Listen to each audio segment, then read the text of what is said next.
வழக்கறிஞர் மற்றும் அரசியலாளர் திரு KS ராதாகிருஷ்ணன் அவர்களின் KSR வாய்ஸ் சேனலுக்கு உங்களை அன்புடன் வரவேற்கிறோம். அனைவருக்கும் வணக்கம். கடந்த பதிவில் இந்திரா காந்தி ஆதரவாளர்கள் விமானத்தை பொம்மை துப்பாக்கி கொண்டு கடத்த வேண்டும் என்று திட்டமிட்டார்கள் என்ற கருத்தை சொன்னேன். இதில் இந்திரா காந்தி ஆதரவோடு இது செய்யவில்லை, அவருக்கும் இதை பற்றி தெரியாது. இப்படியான நிலையில் நாட்டில் ஒரு ஸ்திரத்தன்மை அற்ற அரசாக ஜனதா அரசு அன்றைக்கு விளங்கியது. மொராஜி தலைமையில் ஜனநாயகத்தை பாதுகாப்போம், இந்தியாவினுடைய பெருமையை காப்போம் என்று ஜெயபிரகாஷ் நாராயணன், கிருபலானி போன்றவர்கள் முன்னெடுத்து ஜனதா கட்சியை நிறுவி ஜனதா ஆட்சியையும் அவசர நிலை காலத்துக்கு பிறகு அமைத்தும் அது நெல்லிக்காய் மூட்டை போல சிதறிவிட்டது. மொராஜி நேர்மையானவர் தான். அதேபோல் காங்கிரஸிலிருந்து சென்ற ஜெகஜீவன் ராம் ஒரு பிரச்சனைக்குரிய நபர். சரண் சிங்கும் காங்கிரஸுக்கு எதிராளி, ஒரு காலத்தில் காங்கிரஸ் கட்சியில் தான் இருந்தார். இப்படி இந்த மூவர் மத்தியில் பிரச்சனைகள் தோன்றின. இந்த மூவர் என்ன நினைத்தார்கள் என்றால், மொராஜி தன்னுடைய ஆட்சி நீடிக்க வேண்டும், அதை காப்பாற்ற வேண்டும், பாதுகாக்க வேண்டும் என்பதில் பிடிவாதமாக இருந்தார். அவர் நீண்ட காலமாக பிரதமர் பதவிக்கு ஆசைப்பட்டவர். லால் பகதூர் சாஸ்திரி வந்தார், இந்திரா காந்தி வந்தார். அதற்கு பிறகு கிட்டத்தட்ட ஒரு 12-13 ஆண்டுகளுக்கு பிறகு அவருக்கு அந்த பிரதமர் பொறுப்பு கிடைத்தது. அவர் எளிதாக விட்டு விடுவாரா? விடமாட்டார். இதற்கிடையில் காங்கிரஸில் வந்த ஜெகஜீவன் ராம் எப்படியாவது நம்மளும் பிரதமர் ஆகிவிடலாம் என்று HN பகுகுணா அவரோடு இருந்தார். அன்றைக்கு CFT, காங்கிரஸ் ஃபார் டெமோக்ரஸி. அதுபோல் நந்தினி சத்பதி, இந்திராவினுடைய உற்ற தோழியாக இருந்த ஒரிசா முதலமைச்சர் நந்தினி சத்பதி, இவங்க அவங்களுக்கு ஆதரவாக இருந்தாங்க. ஜெகஜீவன் ராம் உடைய நடத்தை கடுமையாக இருப்பதை கண்டு பகுகுணா கோபமும் பட்டார். இப்படியான சூழ்நிலை மற்றொரு பக்கம் சரண் சிங், வடபுலத்தில் உத்தரப்பிரதேசத்தில் சரண் சிங் என்று ஒரு ஆதரவு உண்டு. உத்தரப்பிரதேச முதலமைச்சராகவும் இருந்தார். அதற்கு பிறகு BKD என்று பாரதிய கிராந்தி தள் என்று துவக்கினார். லோக்தளில் இருந்தார் தலைவராக. பிறகு இன்றைக்குள்ள லல்லு பிரசாத் யாதவ், ராம்விலாஸ் பாஸ்வான், முலாயம் சிங் யாதவ் இவங்களெல்லாம் சேர்த்து பழைய சோஷலிஸ்டுகள், அதாவது லோகியோ அண்ட் ஜெயபிரகாஷ் நாராயணனுடைய ஃபாலோயர்ஸ்ன்னு சொல்லக்கூடிய அவருடைய கட்சியை சேர்ந்தவர்களாம் இணைந்து BKDயில் இருந்தார்கள். பஸ்வான் அந்த சரண் சிங் அலுவலகத்தின் தலைமை நிலைய செயலாளராக இருந்து அவர்தான் கவனித்து கொண்டார். பல முறை அந்த அலுவலகத்துக்கே பஸ்வானை சந்திக்க சென்றுள்ளேன். அது வேறு விஷயம். இப்படியா இருக்கும்போது ஆட்சி கலைந்து போகும், ஒரு ஸ்திரத்தன்மை இல்லை, ஸ்டெபிலிட்டி இல்லை என்று இருக்கும் பொழுது பலர் எப்படியாவது இதை காப்பாற்ற வேண்டும் என்ற நிலையில் பழைய சோஷலிஸ்ட் மதிலிமாயி, மது தண்டவடே, அதே மாதிரி சாந்தி பூஷன் வழக்கறிஞர் சாந்தி பூஷன், அதே மாதிரி HM பட்டேல் நிதியமைச்சர், இவங்கெல்லாம் எவ்வளோ முயற்சி பண்ணாங்க. அதே மாதிரி முரளி மனோகர் ஜோஷி இன்றைக்கி BJPயில் இருக்காரே, இவர் பொதுச் செயலாளர். நானாஜி தேஷ்முக் அவரோட பொதுச் செயலாளர். அவர் கிராமப்புறத்தில் இந்துத்துவ பணிகளை செய்தவர், விவசாயத்தை வளர்த்தவர். அதே மாதிரி அந்த அரசாங்கத்தில் இல்லாத மோகன்தாரியா, ராம்தான் போன்றவங்கள்லாம் இளந்துருக்கியர் என்று அழைக்கப்பட்டார்கள். இந்த நிலையில் சந்திரசேகர் ஜனதா கட்சியின் தலைவராக நீடிக்க முடியாது, அவருக்கு தகுதி இல்லை என்று ராஜநாராயணன் சொன்னவுடன் ராஜநாராயணன் தன்னுடைய பதவியிலிருந்து நீக்கப்பட்டார். இப்படி பல்வேறு குழப்பங்கள் அங்கே அமைந்தன. இந்திரா எல்லா இடத்துக்கு போகிற இடத்துல இந்திரா காந்திக்கு செல்வாக்கு அதிகரிக்கின்றது. இடைத்தேர்தலில் வெற்றி பெற்றார், சிக்மூலூரில் வெற்றி பெற்றார். மொசினா கித்வாய் உத்தரப்பிரதேசத்தில் கடந்த பதிவில் சொன்னாப்புல வெற்றி பெற்றார். தொடர்ந்து இடைத்தேர்தல் காங்கிரஸ் வெற்றி பெற்று கொண்டது. காங்கிரஸ் அடுத்த ஆட்சிக்கு வந்துவிடும் என்ற நிலை இருந்தது. இவ்வாறு இருக்கும்போது சஞ்சய் காந்தி அதற்கான பணிகளையும் இளைஞர் காங்கிரஸ் பணிகளையும் செய்து கொண்டிருந்தார். அதெல்லாம் சென்னைக்கு வந்தார், கலைஞரை சந்தித்தார்லாம் போன பதிவில் சொல்லிட்டேன். இப்படியாக இருக்கும் பொழுது ஆங்காங்கு போராட்டங்கள் நடந்தன. குறிப்பாக இளைஞர்கள், அன்றைக்கு நாங்களாம் மாணவர் காங்கிரஸ், இந்த இளைஞர் காங்கிரஸில் இருந்த ஒரு சஞ்சய் காந்தி, KP உன்னிகிருஷ்ணன், குலாம் நபி ஆசாத், அம்பிகா சோனி, ராமச்சந்திர ராத் போன்ற இளைஞர் பட்டாளம் காங்கிரஸில் இருந்தது. அதே மாதிரி NSUI மாணவர் Congress, national student union of India, நாங்கள்லாம் அதில் இருந்தோம். அதில் சுல்தானா ரசீதா போன்றவங்கெல்லாம் நாங்களும் எங்களுடைய போராட்டங்கள் கல்லூரிகளில் ஆங்காங்கு இந்தியா முழுவதும் நடத்தப்பட்டன. பல்வேறு பல்கலைக்கழகங்கள் மாணவர் போராட்டம் அமைந்தது. இப்படியாக நிலையில் ஜனதா அரசாங்கத்துக்கு ஒரு ஆபத்து மாதிரி வந்தது. இப்படி ஆபத்து வந்தபோது அடுத்து பிரதமர் யார் என்ற நிலை வந்த பொழுது காங்கிரஸும் சரண் சிங் வரட்டும் என்று காங்கிரஸை சார்ந்த முக்கிய தலைவர்களாம் சரண் சிங்கை சந்தித்து ஆதரவு தருகிறோம் என்று சொன்னார்கள். அதுபோக ஏற்கனவே பிரம்மானந்த ரெட்டி, ஒய்பி சவான் போன்றவர்களும் ஒரு ஆதரவை கொடுக்கலாம் என்ற நிலை வந்த பொழுது பல்வேறு சூழ்நிலை நாடாளுமன்றம் அப்போ கூடுகிறது. கடைசியில் மொராஜி பதவியிலிருந்து இறங்க வேண்டிய சூழ்நிலை வந்து சரண் சிங் பிரதமர் ஆனார். அப்போது அதிமுக, எம்ஜிஆருடைய அதிமுக ஆதரித்தது. ஒரு குறிப்பிட்ட நாடாளுமன்ற உறுப்பினர்கள் மெஜாரிட்டி கிடைத்தவுடன் சரண் சிங் ஆட்சி அமைத்தார். ஆட்சி அமைத்தவுடன் பாலாப்பள்ளூர், சத்யவாணி முத்துக்கு தமிழகத்தின் சார்பில் மத்திய அமைச்சரவையில் இடம்பெற்றார்கள். ஒரு மாநில கட்சியாக தமிழகத்திலிருந்து மத்திய அமைச்சரவையில் இடம்பெற்றது அதிமுக தான். மிக குறைந்த நாட்கள் தான் இருந்தார். ஒரு மாதம்தான் சரண் சிங் நாடாளுமன்றத்துக்கு போகாமையே அவர் ஆட்சி ஒரு மாதத்தில் கலைஞ்சது.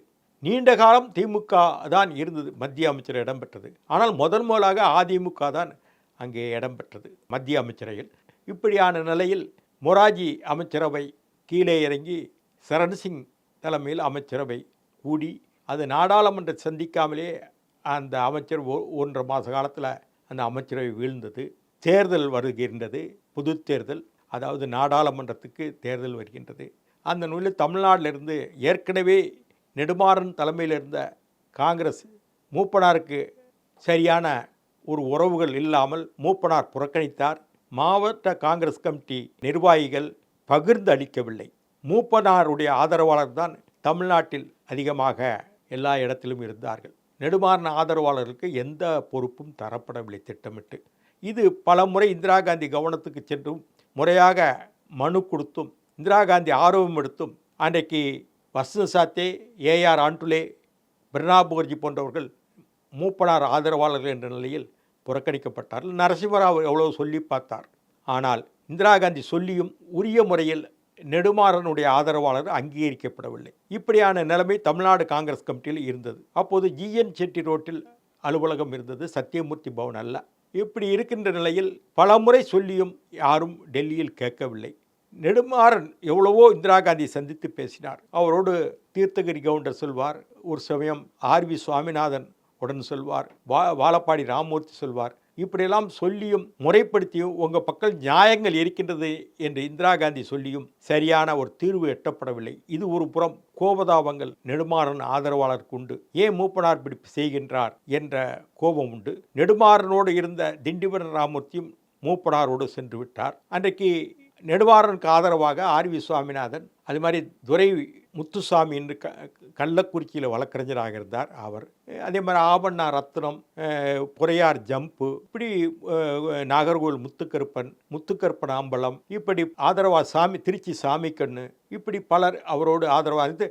திருமயம் சுந்தரராஜன் நெடுமாறன் ஆதரவாளர் தான். அவரால் தான் அவருக்கு சட்டமன்ற தேர்தலில் இடம் கிடைத்தது திருமயம் தொகுதியில்.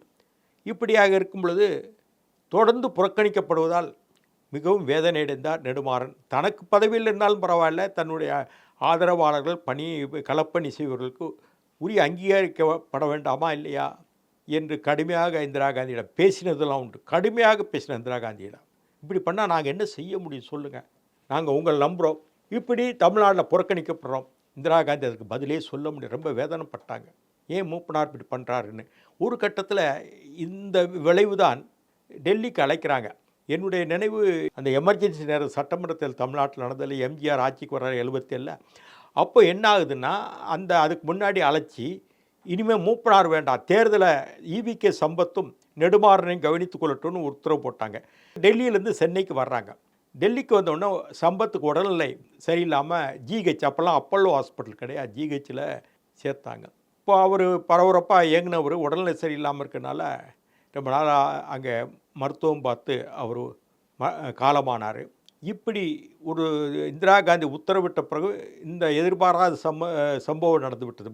இல்லைனால் அன்றைக்கு பொறுப்பாளராக நெடுமாறனும் ஈவிகே சம்பத்தாக இருந்துப்பாங்க. அந்த நேரத்தில் எனக்கெல்லாம் அந்த நேரத்தில் சட்டமன்றத்துக்கு போட்டியிட வாய்ப்பு கிடைச்சிருக்கும். என்ன செய்ய, வரலாறு எவ்வளவோ சொல்லி பார்த்து யாரோ நேற்று வர்றாங்க. இது 74 சட்டமன்றத்துக்கு நான் போக வேண்டியது, அந்த 77 என்ன செய்ய. அது பிறகு இப்படியான சூழ்நிலைகள். பலர் நெடுமாறனோடு இருந்தவர்கள் இந்திரா மீதும் காங்கிரஸ் மீதும் காமராஜர் மீதும் அவருடைய கொள்கைகள் மீதும் அக்கறையும் ஆர்வமும் கொண்ட களப்பணியாளர்கள், சாதாரண தொண்டர்களை கொள்கை ரீதியாக காங்கிரஸில் இருந்தவர்கள் புறக்கணிக்கப்பட்டார்கள். மாற்றாந்தாய் போக்கில் டெல்லி அகில இந்திய காங்கிரஸ் இதை அணுகியது. இந்திரா காந்தி ஆர்வமாக இருந்தாலும் அதை தாண்டியும் இந்த மூவர் அதாவது பால்படுத்தினார்கள் பல இடத்தில். தேவராஜ அரசுக்கு விரோதமாக இருந்தார்கள் இவர்கள். ஆந்திராவிலும் கட்சி வளர்ச்சி பணி சரியாக செய்யவில்லை. கேரளத்தில் பல பேர் புறக்கணிக்கப்பட்டார்கள். அதனால தான் ஏகே ஆண்டோனி அன்றைக்கு காங்கிரஸ் எஸ்ஸுக்கு சென்று விட்டார். இப்படி தென் மாநிலங்களில் இந்த 3 பேரும் நடவடிக்கையினால பெரிய பாதிப்பு காங்கிரஸ் வந்த அந்த பாதிப்பு இன்றைக்கு வரைக்கும் இருக்கின்றது. அது தெரிந்து கொள்ள ஒன்று காங்கிரஸ்காரர்கள்.